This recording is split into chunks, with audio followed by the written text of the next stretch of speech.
মানুষ যা পেয়েছে তা উপভোগ করতে ভুলে যায়। আর মানুষ যা পায়নি তার জন্য শুধু শুধু চিন্তা করে জীবনের সুখ শান্তি নষ্ট করে।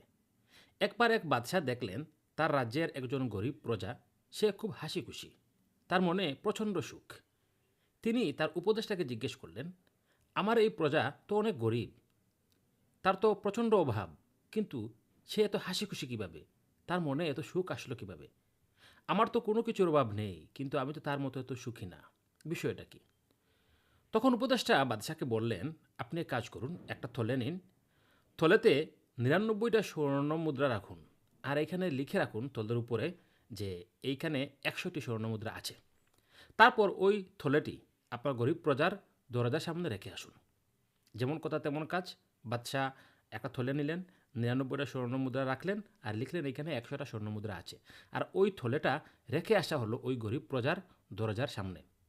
গরিব প্রজা দরজা খুলল, খুলে দেখলো একটা থলে আছে, এবং সে থলেটা খুলল। খোলার পর এখানে দেখলো ৯৯টা স্বর্ণমুদ্রা, কিন্তু এখানে লেখা আছে ১০০টা। তখন ওই প্রজা আপনার অশান্তিতে পড়ে গেল যে বাকি আরেকটা স্বর্ণমুদ্রা কোথায় গেল। নিশ্চিত আশেপাশে আছে, নিশ্চিত পড়ে গিয়েছে। তখন সে সারা রাত ধরে ওই একটা স্বর্ণমুদ্রা খুঁজতে লাগলো। সে এবং তার পরিবার আপনার সারা রাত শেষ করে দিয়েছে ওই একটা স্বর্ণমুদ্রা খুঁজতে খুঁজতে। যা পেয়েছে তা কিন্তু তারা উপভোগ করেনি। পরের দিন বাদশাহ দেখতে পেলেন ওই যে গরিব প্রজার ছিল, তার মনে আর কোনো সুখ শান্তি নেই, তার মনে ভীষণ চিন্তা।